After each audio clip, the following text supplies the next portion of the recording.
그 불교의 용어 중에요. 불교 용어 중에 공술의 공수거라고 하는 말이 있습니다.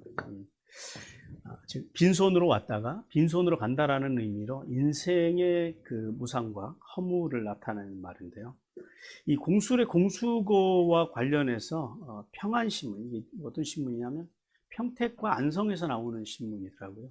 평안신문이라고 하는 그 신문에 이육헌님이 기고한 그 기사 중에서 재미있는 내용이 있어서 발췌를 해봤습니다. 전설의 조물주가 소를 만드시고 소한테 말하기를 너는 60년만 살아라. 다만 사람을 위해 평생 일만 해야 한다. 그러자 소는 60년은 너무 많으니 30년만 살겠다고 했다. 두 번째는 개를 만드시고 말씀하시기를 너는 30년만 살아라. 다만 사람들을 위해 평생 집을 지켜라. 그러자 개는 30년은 너무 길으니 15년만 살겠다고 했다. 세 번째, 원숭이를 만드시고 말씀하시기를 너는 30년만 살아라. 다만 사람들을 위해 평생 재롱을 떨어라. 그러자 원숭이도 30년은 너무 길고 15년만 살겠다고 했다. 네 번째, 사람을 만드시고 말씀하시길 너는 25년만 살아라. 대신 너한테는 생각할 수 있는 머리, 즉 지혜를 주겠다. 그러자 사람이 조물주에게 말하기를 그러면 소가 버린 30년, 개가 버린 15년, 원숭이가 버린 15년을 다 주세요라고 했다. 그래서 사람은 25살까지는 주어진 시간을 그냥 살고 소가 버린 30년으로는 26살부터 55살까지는 소같이 일만 하고 개가 버린 15년으로는 퇴직하고 개같이 집보기로 살고 원숭이가 버린 15년으로는 손자 손녀 앞에서 원숭이처럼 재롱을 떨며 사는 것이라고 한다. 왜 웃으세요? 예. 이 이야기가 보니까 뭔가 좀 느껴지는 게 있으시죠? 예. 인생의 덧없음, 예. 인생의 의미 없음에 대한 그런 이야기죠. 그러나 예수 그리스도를 믿는 성도는요, 이런 헛된 인생을 살지 않아야 된다라는 것. 이런 헛된 걸 살지 않기 위해서는 어떻게 살으라고요? 예, 솔로몬의 가르침대로 이 땅에 사는 동안에요, 다른 것에 에너지 쏟지 말고 늘 뭐해요? 자선하는 삶. 예, 남들을, 다른 사람 생명을 돕고 세우고 살리는 삶. 그리고요, 하나님의 진리의 말씀을 공부하는 삶. 창조주를 기억하는 삶. 그 말씀과 말씀의 정신으로 후회 없는 인생을 살기를 주님께서 원하십니다. 자, 본문 속에 펼쳐진 야곱의 인생. 야곱의 인생은 그야말로 산 넘어 산입니다. 예, 세겜의 시간을 넘고 나니까요, 사랑하는 아내의 죽음이 기다리고 있어요. 또 사랑하는 아내의 장례식을 마치고 나니까요, 믿음의 집안에서 생겨서는 안 되는 사건, 즉 집안의 기둥인 장자 루벤이 빌하와 간통 사건이 터져버립니다. 자, 이 얼마나 황망하고 기가 막힐 일이냐라는 거. 만약 여러분의 가정에서 이런 일이 난다면 여러분은 어떻게 할 것입니까? 자, 그런데 하나님의 사람 야곱은요, 그 와중에서도 이제 마침내 아버지 이삭에게로 오늘 본문에 보니까 그래요, 돌아갔다라고 말씀합니다. 그리고 이삭은요, 아들 야곱의 효를 받으면서 남은 여생을 편하게 살다가 아버지 품에 잘 안겼다라고 성경은 그렇게 말씀합니다. 자, 오늘 본문을 통해서 하나님께서 우리에게 두 가지 메시지를 주시는데요. 첫 번째 메시지 같이 읽겠습니다. 시작. 하나님께서는 살아있음으로 만나는 인생의 고난 속에서 오직 하나님의 위로를 바라고 기도하는 성도를 기뻐하신다. 예, 먼저 19절과 20절 말씀 보니까 라헬의 죽음과 장사에 대해서 말씀을 합니다. 자, 하나님께서는 라헬이 베냐민을 낳고 그리고 죽어서 에브라, 즉 베들레헴 근처에서 이제 장사되었다라고 그렇게 말씀합니다. 오늘날 이 라헬이 죽어서 장사된 곳이 에브라, 그 옛날 이름이고요. 지금은 베들레헴이라고 합니다. 베들레헴이란 말이 베트가 집이거든요. 그리고 라함이라고 합니다만은 라함은 떡을 의미합니다. 그래서 떡집이라고 하는 뜻입니다. 자, 평생 사랑했던 아내 라헬이 죽어요. 평생 사랑했던 아내 라헬을 잃은 야곱, 그 야곱이요, 오늘 라헬을 애도하기 위해서 그의 생애 중에서 네 번째 기념비를 세웁니다. 자, 이 기념비는 400년 후 모세가 창세기를 기록할 때도 있었고요. 나중에 사무엘 시대도, 사무엘서에도 나와요. 800년이 지난 시점에서 이제 사무엘 시대에도 이 기념비가 있었고, 오늘날도 성지 답사를 가면은 라헬의 그 기념비, 베들레헴으로 가는 길에서, 예루살렘에서 이렇게 베들레헴으로 가다 보면은 굿베트 라헬이라고 하는 라헬의 무덤이 지금도 있답니다. 그래서 지금까지도 유적지로 남아 있다고 하는데, 자, 세겜에서 인생 최대 위기를 겪은 야곱. 그 야곱이 하나님의 명령을 따라서 베델로 올라가서 서원을 지킵니다. 그랬더니 하나님께서 뭐라 그러셨다고요? 이제야 야곱이 가나안으로 돌아왔다라고 말씀합니다. 그러니까 진짜로 우리가 하나님께 돌아간다라는 걸 뭘 의미하는 거예요? 몸이 돌아와 있는 것이 아니라 뭐가 돌아가야 된다고요? 마음이 돌아가야 된다. 이제 야곱이 온전히 약속의 사람으로, 그리고 약속의 땅 가나안으로 돌아온 사람이라고 하나님께서 그렇게 인정을 해주십니다. 그리고 이제 그 인정을 받고 하나님께서 이제 완전히 돌아온 야곱은, 하나님께 완전히 돌아온 야곱은 이제 베들을 출발해서 아버지가 살고 계신 기럇 아르바, 헤브론이죠. 오늘날 헤브론을 마무레로 가던 길에서 사랑하는 아내의 장례식을 치르게 됩니다. 자, 성도 여러분, 하나님께서는 이 야곱이 라헬의 장례를 지내는 것을 통해서 우리에게 두 가지를 말씀해요. 첫 번째는 인생은요, 순례자의 길과 같다라는 것. 자, 30년 만에 이제 인생의 최종 목적지인 아버지에게로 가는 그 길에서 사랑하는 아내 라헬의 장례식을 치러야 하는 야곱. 그리고 사랑하는 아내를 이제 장례를 치르고 아내를 위해서 기념비를 세우고, 그리고 이제 그 아내의 무덤을 뒤로하고 인생의 목적지를 향해서 나가고 있는 그 야곱, 그 야곱의 모습. 하나님께서는 이 야곱의 모습을 통해서 우리의 인생을 바라보라라고 오늘 주님께서 우리에게 말씀합니다. 하나님께서는 라헬의 이 장례식을 치르는 야곱을 통해서 우리 모두는 나그네라는 사실을 알기를 원하십니다.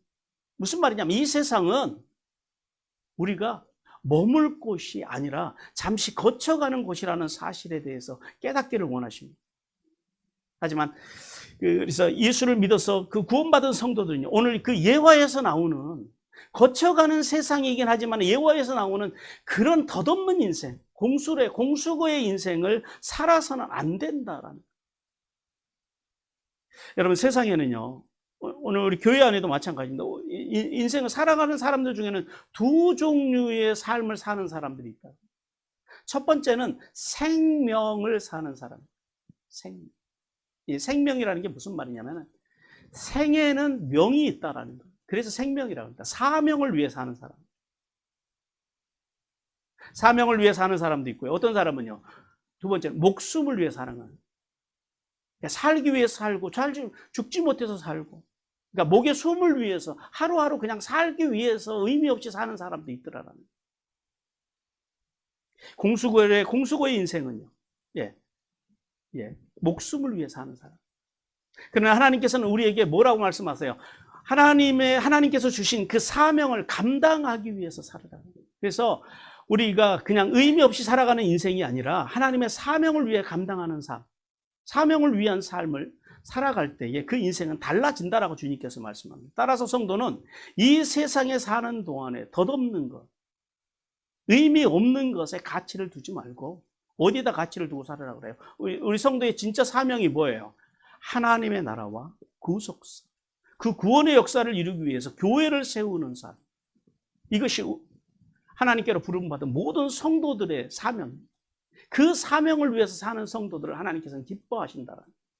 그러므로 성도는 머지않아서 떠나야 하는 이 세상의 삶에 미련을 두지 말고 이제 아내의 무덤을 뒤로 하고, 그리고 아버지가 계신 본향을 향해서 나아가는 야곱처럼 남은 생애를 그리스도의 몸인 교회와 복음과 생명을 돕고 세우고 살리는 위에 생을 바칠 수 있는 귀한 성도들이 되기를 주님께서 원하십니다. 두 번째, 성도는 세상의 헛된 욕심과 논쟁을 버려야 합니다. 오늘 라헬을 위해서 야곱이 기념비를 세웠다 그랬는데요, 그 기념비가요, 모세가 이 창세기를 쓰던 400년 후에도 있었고요. 그 다음에 사무엘 시대에도 800년이 지난 시대에도 있었고요. 오늘날까지 있다라는 거예요. 자, 그 사실을 통해서 하나님께서 오늘 우리에게 알게 하시는 게 뭐냐라는 거예요. 라헬의 그 기념비를 통해서 인생의 허무함입니다. 왜 인생의 허무함인지 보십시오. 라헬은 참으로 아름다웠던 여인이었습니다. 그래서 그 아름답다고 하는 이유 때문에요. 평생에 다른 아내들보다, 언니보다 남편의 더 큰 사랑을 독차지하고 살았던 여인이었습니다. 뿐만 아니라 그녀는요, 재물에도 굉장히 욕심이 많은 여인이었습니다. 그래서 훗날 아버지가 돌아가시고 나면 아버지의 유산에 대한 지분을 자신들이 받기 위해서 아버지의 드라빔을 훔쳐요. 그 드라빔을 가진 사람이 그 유산에 이제 주장이 되거든요. 유산에 대한 이제 그 권리를 주장할 수 있거든요. 그래서 그 드라빔을 그래서 훔쳐갔다라는 거예요. 또 평생에요. 언니를 투기합니다. 언니의 어떤 부분을 투기해요? 아들을 낳는 거예요. 평생에 그 아들을 낳는 일에 언니를 투기하고 경쟁하면서 이기려고 발버둥 치는 인생을 살았던 것이 바로 이 라헬의 인생입니다. 자, 그런데 오늘 라헬의 기념비, 라헬의 무덤이 주는 의미 뭐예요? 결국은 4명의 아내들 가운데 누가 제일 먼저 죽었어요? 네, 가장 아름다웠던 라헬이 제일 먼저 죽는 거예요. 그리고요, 결국 그래서 아버지의 유산을 어떻게 했어요? 물려받았어요? 못 물려받았어요? 예, 아버지의 유산도 전혀 물려받지 못했습니다. 뿐만 아니라 언니랑 아들을 낳는 경쟁을 그렇게 했는데 마지막 막내 아들 베냐민을 낳고도요, 그 막내 아들을 안아보지도 못하고 죽었다. 그래서 이러한 인생들에 대해서 하나님이 가장 사랑하는 자로 살았던 전도사 솔로몬이요, 이렇게 우리에게 말씀하시는 거예요. 우리 전도서 1장 3절 같이 읽겠습니다. 시작. 해 아래에서 수고하는 모든 수고가 사람에게 무엇이 유익한 거. 예, 해 아래라고 하는 것은 뭐냐면 하나님과 단절된 상태, 하나님의 말씀과 말씀의 정신이 없는 상태를 이야기합니다. 하나님이 계시지 않는 그곳에서 해 위에 계신 그 하나님을 알지 못하고 살아가는 것. 그 모든 것들이 다 헛되다라는 거예요. 그러니까 진짜 헛되지 않은 게 어디 있다고요? 해 위에 계신 그 하나님을 기억하고 그 하나님 안에서요, 자선하고, 그리고 하나님의 말씀을 공부하며 사는 삶, 창조주 하나님을 기억하는 삶, 그 삶 외에는 모든 삶은 죽음 앞에서 다 헛되고 헛되며 헛되고 헛되니 모든 것이 다 헛되다라는 거예요. 근데 우리는 그런 헛된 논쟁과 그리고 헛된 욕심과 세상적인 욕심에 빠져서 많은 시간들을 버리며 살아가고 있다라고 주님께서 우리에게 말씀하십니다. 그러므로 성도는요, 이런 헛된 욕심이나 이런 논쟁을 버리고 오늘의 삶에 자족하면서 영원한 하나님의 나라에서 기억될, 그러니까 하나님의 나라에서 기억될 그 영예로운 이름을 갖기 위해서 매일 솔로몬이 말씀하신 대로 우리가 이 땅에서 돕고 세우고 살리는 삶, 자선의 삶을 살아가고, 그리고 하나님의 말씀을 공부해서 말씀과 말씀의 정신으로 살아가라고 주님께서 오늘 우리에게 말씀하십니다. 그리고 계속해서 21절과 22절 상반절에서 아버지의 저 비라의 간통 사건, 비라와 간통한 루벤에 대해서 말씀합니다. 자, 하나님께서는 야곱이 라헬의 장례식을 치르고 다시 길을 출발해서 에델, 즉 에델이란 말이 이 가축대라고 하는 말이에요. 가축대를 지키는 망대를 지나서 장막을 쳤을 때 그곳에서요, 장자 루벤이 라헬의 여종이면서 자신의 첩인 비라와 간통했다라는 소식을 들었다라고 말씀합니다. 자, 그러면 대충 이 에델이 어느 정도의 위치에 있냐면은, 이 초대교회 전승에 의하면 베들레헴 서쪽 한 2.4km 정도 떨어져 있는 목자들의 들판을 에델로 그렇게 봅니다. 자, 그런데 문제는 뭐냐면 그곳에서 루벤이 아버지의 첩인 비라와 간통해서 두 가지 죄를 짓습니다. 근친상간의 죄와 아버지의 권위와 명예를 짓밟는 수치스러운 죄악을 저지르고 맙니다. 자, 그러면 루벤이 왜, 무엇 때문에 이렇게 무서운 죄악을 저질렀을까?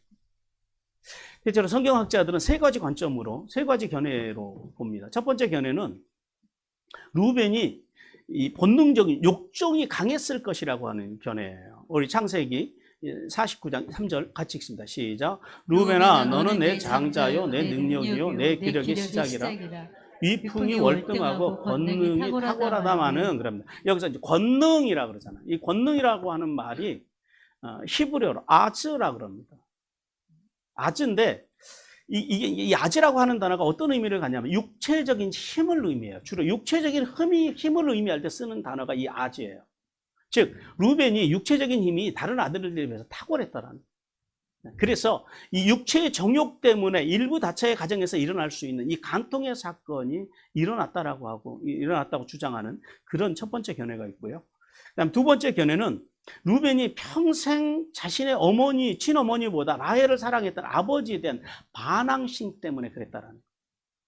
즉 라헬이 죽은 후에 이제 아버지의 사랑이 어머니가 아니라 그 라헬의 여종이었던 빌하에게로 향하게 되는 것을 막고자 루벤이 그랬을 것이라고 하는 이게 견해입니다. 이 두 번째 견해고요.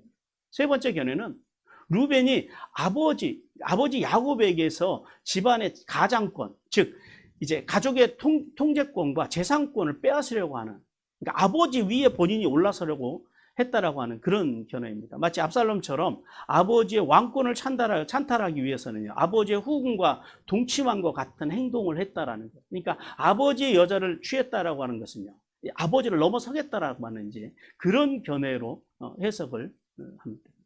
자, 그런데 하지만 뭐 어떤 이유에서든지 간에 이 제약으로 인해서요, 루벤은 어떤 결과를 맞이해요? 예, 어떤 마음으로 이런 죄를 저질렀던 간에 루벤은 결국 장자권을 박탈당하고 훗날 이 루벤의 후손들 가운데서는요, 지금까지도요, 루벤 지파에서는 단 한 명의 이스라엘의 지도자도 나오지 않아요. 사사도 한 명도 안 나오죠. 선지자도 한 명도 안 나오고요. 심지어는 왕도 한 명도 배출하지 못하는 그러한 초라한 가문으로, 그런 지파로 전락하고 많은 그런 그 배경을 이 루벤이 만듭니다. 자, 그런데 이 루벤의 간통 사건에서 진짜 집중해야 될 건 따로 있어요. 성경을 잘 보시기 바랍니다. 루벤의 사건에 와서 굉장히 특이한 점이 하나가 발견이 돼요. 성경을 읽으면서 혹시 발견하셨습니까? 예, 하나님께서 이 루벤의 간통 사건에 와가지고 야곱이라고 부르지 않으시고 뭐라고 불러요? 이스라엘이라고. 근데 또 이 루벤의 간통 사건이 딱 끝나고 나면 또 야곱이라고 또 성경이 기록되어 있어요. 자, 왜 갑자기 하나님께서는 지금까지 야곱아 하고 잘 부르시다가 갑자기 하나님께서 새롭게 주신 이름, 새 이름 이스라엘이라고 부르셨을까요? 야곱이 디나의 강간상간 때와 마찬가지로 이 루벤의 간통 사건을 듣고도 야곱이요 침묵을 합니다. 그런데 하나님께서 이 야곱의 이름을 이스라엘이라고 부르는 것을 통해서 우리가 이제 한 가지 알 수 있는 건 뭐냐면, 하나님께서 야곱이 그 침묵이 그때와는 달랐다라는 사실을 암시합니다. 왜냐하면 이스라엘이라는 게 무슨 의미예요? 하나님과 함께 겨루어 세상을 이긴 자라고 하는 의미입니다. 그러니까 이 뜻을 기억하셔야 돼요. 이 뜻을 가지고 이제 이 말씀을 좀 우리가 풀어가야 되는데, 그때와는 달랐다라는 거. 즉, 디나의 사건 때는 기도도 했죠. 기도도 했는데, 그러나 디나의 사건 때는 기도도 했겠지만 하몰과 세겜이 제안했던 그런 인간적인 그 제안, 현실적으로 그들의 제안을 가지고 더 많은 고민하는 침묵을 했을 거라는 거예요. 그런데 이 루벤의 간통 사건 때는 그 이스라엘이라고 하는 이름을 통해서 우리가 알 수 있는 게 뭐냐면은, 이스라엘, 즉 하나님과 함께 세상과 겨루어 이긴 자로서 그 문제를 가지고 하나님과 함께 했다라는, 하나님과 겨루었다라는 거예요. 그 장자, 자신이 가장 믿고 의지했던 그 장자 루벤의 간통 사건으로 인해서 야곱이 그 무너진 말씀들을 가지고 인간적으로 그 문제를 풀어가려고 애쓰지 않고 그 문제를 들고요, 야곱이 하나님께 나가서 하나님과 함께 그 문제와 겨루었다라는 거예요. 무슨 말이에요? 하나님을 의지하고, 전적으로 하나님만 의지하고 기도 중에 하나님을 찾으면서 하나님과 더불어서 그 문제를 가지고 씨름했다라는. 다른 아들도 아니고요, 자신의 뒤를 이어서 가문을 이끌어갈 장자예요. 이 장자가 무너지는 사건, 장자를 잃어버리는 사건은 이것은 야곱에게는요 큰 충격이었다라는. 어쩌면 라헬을 잃은 것보다 더 정신적으로 충격을 받았을 거라는. 그 루벤에게서 느껴야 하는 배신감, 그 치욕, 이게 얼마나 야곱에게는 기가 막힌 사건인지 모른다라는. 그래서 그 비참한 마음을요 하나님께 드리고 자신의 영혼을 온전히 위로해 주시고 이 인생의 끝, 이 순례자의 길을 끝까지 가게 해달라고 기도하고 또 기도했음을 이스라엘이라고 하는 그 이름의 의미 속에서 우리는 발견할 수가 있습니다. 성도 여러분, 자, 이 루벤의 간통 사건을 통해서 하나님께서는 우리에게 두 가지를 말씀합니다. 첫 번째, 성도는요 육신의 감정을 참을 줄 알아야 됩니다. 자, 루벤이 어떤 이유에서든지 간에 자신의 감정을 이기지 못하고 근친상간이라고 하는 무서운 죄를 저질렀다. 그래서 그는요 결국 어떻게 됐어요? 장자로서의 2배의 복에 대한 복을 박탈당하고요. 그 다음에요 가정의 장자권, 통치권의 복을 박탈당하는 최후를 맞이했다는. 그뿐만이 아니죠. 앞에 말씀드린 대로 그의 후손들 중에서요 그냥 후손들이 그냥저냥 살긴 했지만은 이스라엘의 지도자를 단 한 명도 배출하지 못하는 그런 하나님의 징벌을 받는 그런 조상이 되었다라는 사실을 우리는 기억해야 합니다. 그러므로 성도는 순간적인 육신의 감정이나 정욕을 참지 못할 때 자신의 인생뿐만 아니라 자손들의 인생들까지도 망칠 수 있음을 기억하고 슈브의 신앙으로요 속히 회개하고 자기 감정을 부인하고 하나님의 뜻을 쫓아가기를 주님께서 원하십니다.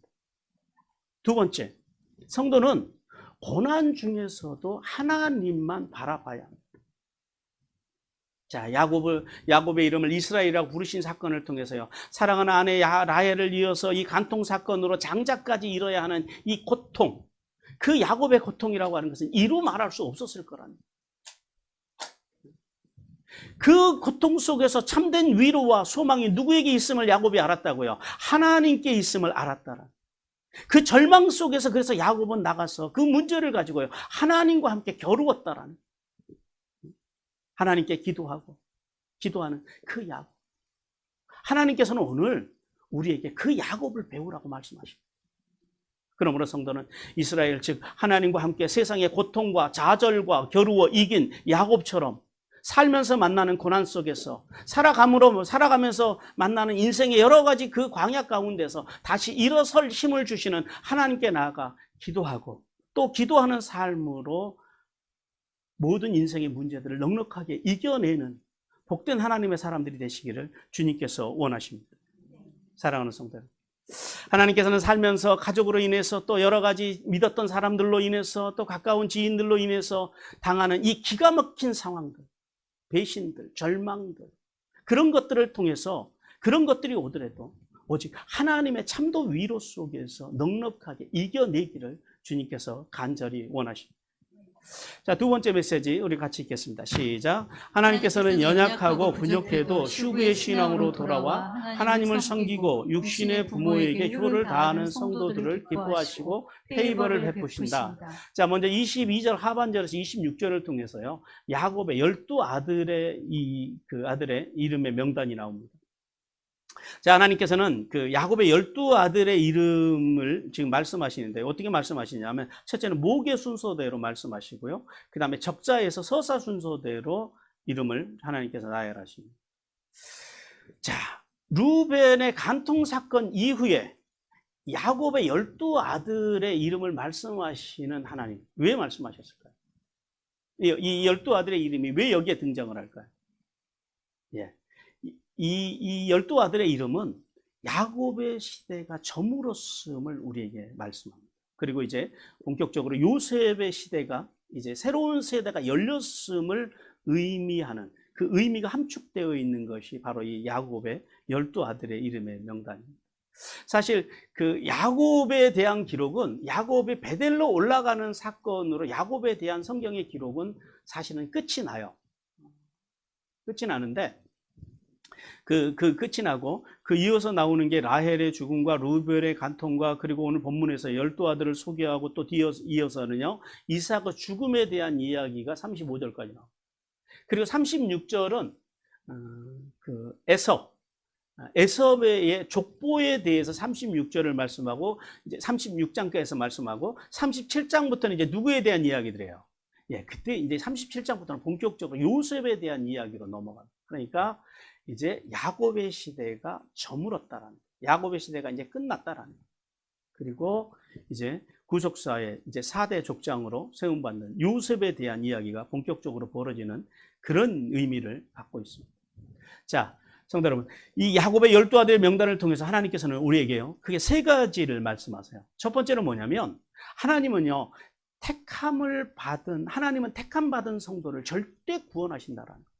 무슨 말씀이냐면, 12아들을 하나님께서는요, 이스라엘 12지파의 조상으로 세우십니다. 그런데 이들 가운데 누가 있어요? 예. 간통의 죄를 저지른 루벤도 있고, 또 살인죄를 저지른요 시므온도 있고, 또 레이도 있고, 이런 사람들, 이렇게 흠이 있고 문제가 있는 사람들이 하나님의 구원의 역사에서 12지파의 수장으로 그들이 부르심을 받았다는, 12지파의 조상으로 부르심을 받았다는 거예요. 자, 그러면 왜 하나님께서는 이들을 버리지 않으셨냐라는, 100번 1000번을 버리고도 남아야죠. 왜 하나님께서 이러한 인물들을 하나님의 구원의 역사에서 버리지 않고 그들을 택하셔서 구원의 역사에서 사용하셨느냐라는, 그들이 한 가지를 안 한 거예요. 뭘 안 했다고요? 하나님을 떠나지 않았다. 그들이 비록 육신적으로는 흠이 있고 문제가 있고 그렇지만은요, 그들이 하나님을 떠나지 않았기 때문에 하나님께서 그들을 선택해 주셨다는 거예요. 그게 중요합니다. 우리는 그 사람이 도덕적으로 윤리적으로 얼마나 깨끗하냐, 우리는 그걸 보지만은요, 하나님께서는요, 그런 관점으로 보면은 천국 갈 사람 아무도 없어요. 우리는 하나님 앞에서 선택받을 사람이 하나도 없습니다. 아무리 우리가 자기가 깨끗한 척 해도요, 하나님 앞에 서면은요, 하나님의 그 저울에 달아보면요, 다 그냥 거기가 거기예요. 고만고만해요. 근데 하나님은 뭘 보신다고요? 그렇게 연약하고 부족함 속에서도 슈브 하나님께로 돌아와서 하나님의 말씀과 말씀의 정신으로 살기 위해서 얼마나 발버둥 치느냐라는 거예요. 그러므로 성도는 비록 죄악 중에 살더라도요, 슈브의 신앙으로 예수님의 십자가를 붙잡고 살아가는 한 절대 구원의 은혜가 떠나지 않는다는 사실을 깨닫기를 주님께서 원하십니다. 그 다음에 두 번째는, 하나님은 주님 안에 거하는 성도들과 후손들에게는요, 반드시 하늘의 복과 땅의 복을 주신다는 사실입니다. 자, 목축과 농경사회에서 복의 기준은 뭐예요? 자식을 많이 낳는 거예요. 그러니까 주님께서 말씀하신 대로 생육하고 번성하고 충만하는 것. 따라서 이 12아들을 낳은 야곱은 복을 받은 사람이 안 받은 사람이에요. 예, 야곱은 복 받은 사람. 뿐만 아니라 그의 후손들이 430년이 지나고 나니까 몇 명으로 늘어나요? 장전만 60만. 예. 부녀와 아이들까지 합치면요, 최소 200만. 430년 만에 최소한 200만 이상의 번성의 복을 누렸다라는 거예요. 자, 이러한 복이 근데 어떻게 가능했느냐라는 거예요. 야곱도 훌륭했지만은요, 예, 헛갈리는 인생 속에서도 야곱의 12아들이요, 이 12아들들이 아버지의 신앙의 그늘에서 떠나지 않았다라는, 그 아들들이 그 속에서도. 그러므로 참된 하늘의 복과 땅의 복을 받기를 원하는 성도들은요, 이 세상에서 살아가는 동안 만나는 모든 일들 가운데서 그 일들을 누구에게 맡기라고요? 하나님께 맡기라고. 하나님께서 행하실 일들을 바라보고 연약한 중에서도요, 하나님만 의지하며 살아갈 때 복되고 성공적인 인생을 살 수 있음을 믿으라고 주님께서 말씀하십니다. 세 번째는, 하나님은 모든 성도를 동일하게 사랑하신다라고 말씀하십니다. 자, 하나님께서 그 12아들의 이름을 어떻게 부르셨다고요? 목의 순서대로. 그러니까 어머니가 몇 명이에요? 12아들의 4분의 그 어머니에게서 이제 12아들이 태어나요. 그리고 순서가요. 적자로부터 서자로 이렇게 쭉 나열을 하십니다. 그런데 야곱이 그 사랑했던 그 라헬에게서 태어났던 요셉과 베냐민, 그 다음에 첫 번째 부인이었지만은 평생 남편의 사랑을 받지 못했던 레아에게서 태어난 루벤, 시므온, 레이, 유다, 이사갈, 스불론, 그리고 라헬의 여종이었지만은 언니를 향한 질투로 인해서 야곱의 첩이 된 비라에게서 태어난 단, 납달리, 그리고 레아의 여종으로 그 동생과의 경쟁에서 이기기 위해서 야곱의 첩이 된 그 실바, 그녀에게서 태어난 갓과 아셀. 자, 우리나라 같으면요. 만약 우리나라 조선시대 같으면은 서자와 적자로 나눠서 차별했을 거예요. 근데 오늘 주님께서는요, 이 12아들을 동일하게 뭐라고 불러주세요? 야곱의 아들들이라고 불러주세요. 그러니까 하나님은 그 12아들들을 하나님은 어떤 경우라도 차별하심이 있어요, 없어요? 없다라는 거예요. 즉 하나님께서는 어떤 아들도 차별하지 아니하시고 그 12아들을요 동일하게 선민 이스라엘의 조상들로 한 사람 한 사람을 다 세우시더라라는 거예요. 따라서 성도는 절대 택한 성도를 차별하지 않으시는 그 하나님을 믿어야 합니다. 하나님은 어떤 경우에도요 세속적인 관점을 가지고 우리를 차별하지 않아요. 하나님의 교회는요 사람을 차별하는 일이 없어야 합니다. 동일하게 사랑하시는 그 하나님 안에서 그 동일한 사랑이 오늘도 우리 모두에게 동일하게 흐르고 있음을 깨닫기를 주님께서 원하십니다. 그러므로 성도는 세상의 기준을 가지고 교만하지 말아야 합니다. 내가 다른 사람들보다 조금 공로가 있다고, 내가 조금 가졌다고, 내가 좀 잘난 부분이 있다고 그런 것들을 가지고 교만한 마음을 가져서는 안 된다. 또한 그 세상의 기준을 가지고 또 내가 다른 사람들보다 좀 못하다고, 또 부족하다고, 연약하다고, 그것으로 인해서 하나님의 사랑을 의심해서는 안 된다라는 거예요. 우리가 예수님의 십자가를 붙들고 있는 한 하나님은요 우리 모두를 동일하게 대우하시고 동일하게 사랑하시고 동일하게 아끼신다는 사실을 깨닫기를 주님께서 원하십니다.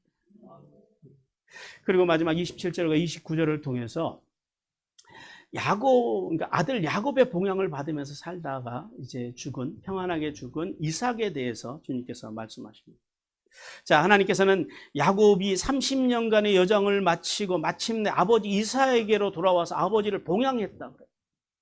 그리고 오늘 본문에 보니까 그러죠. 이삭이 몇 세에 죽었대요? 180세에 하나님의 부르심을 받았다라고 말씀합니다. 자, 야곱이 돌아오기 전까지 이삭의 삶이 어땠을까요? 이 야곱은요 일찍이 형을 피해서 일찍이 집을 떠나갔고 아내 리브가는요 언제 죽었는지도 몰라요. 언제 죽었는지는 모르겠지만 어쨌든 이삭보다는 일찍 죽었다라는 거죠. 아내도 일찍 떠나고 홀로 살아가고. 그리고 그러면 큰아들이 아버지를 좀 봉양하고 살아야 되잖아요. 이 아들은 평생에 아버지의 근심거리로 살아요. 그러니까 아버지의 잔소리가 듣기 싫었던 것인지 이 에서도요 일찍 집을 떠납니다. 일찍 집을 떠나서 에돔에 가가지고 거기에서 자기가 번석을 거느리고 자기의 삶을 살아갑니다. 평생 아버지의 근심거리로 살다가 그렇게 외롭게 살던 야곱에게 누가 돌아왔어요? 예, 야곱이 돌아왔어요. 마음이 어땠을까요? 예, 엄청 행복했을 거예요. 그러면은 야곱만 행복했을까요? 아니, 이삭만 행복했을까요? 야곱은 어땠을까요? 야곱도 엄청 행복했다라는 거예요. 외로웠던 아버지에게로 돌아왔고. 그러나 또 야곱도요. 왜 야곱은 그렇게 행복했을까요? 이삭이야 당연히 우리가 이해가 되잖아요. 홀로 살아가다가 이제는 아들이 오고 또 며느리들이 들어오고 또 손주들이 오고 얼마나 재밌었을 거예요. 자, 우리 하나님께서는요. 이 야곱의 귀향과 이삭의 죽음을 통해서 오늘 우리에게 세 가지를 말씀합니다. 첫 번째, 성도의 참된 평안은 오직 아버지 하나님의 품에 있을 때만 가능하다는 거예요. 자, 이삭이 평안했잖아요. 근데 이삭만 평안했겠냐고요.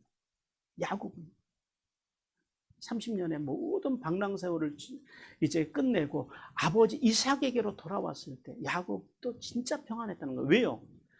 아무리 처자식이 있어도 나를 아무 조건 없이 절대적으로 받아주는 존재는 세상에 누구밖에 없어요? 부모밖에 없는 거예요. 그 아버지에게로 돌아온 야곱, 그 아버지의 따뜻한 품 안으로 돌아온 야곱, 그에게 참된 평안이 임했다라는 거예요. 하나님께서는 성도가 야곱과 같이 참된 평안과 안식을 누리기 위해서는요, 그 평안과 안식을 주시는 하나님의 품으로 돌아갈 때만 참된 복이 임한다라는 사실을 깨닫기를 주님께서 원하십니다. 그리고 또한 육신의 부모님이 살아계시다면 부지런히 찾아뵈시기 바랍니다. 그리고 그 부모님에게서 누릴 수 있는, 자식으로서 누릴 수 있는 그 평안을 누리시고 효를 다하는 은혜가 여러분에게 임하시기를 주님께서 원하십니다. 두 번째는 온유한 자와 부모님께 순종하는 자에게 하나님께서는요, 장수의 복을 주신다라고 말씀합니다. 자, 아브라함이 몇 세를 사셨어요? 175세. 그 다음에요, 야곱은요 147세. 요셉은요 110세를 사셨습니다. 그리고 이삭은 몇 세를 사셨다고요? 180세. 누가 제일 오래 사셨어요? 이삭이 제일 오래 사셨어요. 자, 이삭이 이렇게 오래 살 수 있었던 비결이 뭘까요? 예, 크게 두 가지로 봅니다. 첫째는 이삭은요, 성품이 좋아요. 마음이 온유함 때문에 오래 살았다. 이삭이 온유함. 그는 온유한 성품으로 그의 마음의 평온을 늘 유지하고 살았다라는 거예요. 자, 온유한 자에 대해서 성경은 이렇게 말씀합니다. 시편 37편 11절 같이 읽습니다. 시작. 그러나 온유한 자들은 땅을 차지하며 풍성한 화평으로 즐거워하리로다 그럽니다. 예, 온유한 자가 뭘 임한다? 그에게, 온유한 자에게는 풍성한 화평이 있다라는 거예요. 그 화평이 있으니까 스트레스를 받겠어요, 안 받겠어요? 인생에 사는 거야 뭐 문제야 다 똑같이 오겠지요. 근데 그 문제를 온유한 사람들은 넉넉하게 감당해낸다라는 거예요. 마음에 화평이 있으니까. 마음에 화평이 없는 사람들은요, 늘 조그마한 문제만 와도 불안하고 근심거리고, 그러면서 스트레스를 받아서 수명이 짧아지는 거예요. 근데 이삭은 온유함이 있었다라는 거예요. 그 온유함으로 모든 문제들을 대하는 거예요. 자, 그래서 성도는요, 온유한 자는 마음의 풍성한 화평으로 인해서 고난 속에서도 즐거워하고 장수의 복을 누리게 된다는 사실을 깨닫기를 주님께서 원하십니다. 그다음에 두 번째는 이삭이 왜 이렇게 오래 살았을까? 효를 다했기 때문에. 효를. 자, 이삭은 부모에게 순종하는 삶으로 장수의 삶을 살았다는 거예요. 자, 이 이삭의 대표적인 이 효의 사건이 어디에서 일어나요? 모리아산. 네. 모리아산에서 자신을 번제물로 바치려고 하는 그 연로하신 아버지, 그 아버지에 대한 이삭의 순종. 그 순종은 하나님의 뜻을 위해서 십자가를 지신 예수님을 예표하는 순종. 부모님의 말씀에 그렇게 순종하는 삶을 살아야 된다라는. 우리 출애굽기 20장 12절 같이 읽겠습니다. 시작. 내 부모를 공경하라. 그리하면 내 하나님 여호와가 내게 준 땅에서 내 생명이 길리라. 자, 그러므로 성도는 이 땅에서 건강하고 오래 살기 위해서는요, 좋은 것을 먹고 운동을 하기 전에 뭐부터 하라고요? 예, 효를 행하라고요.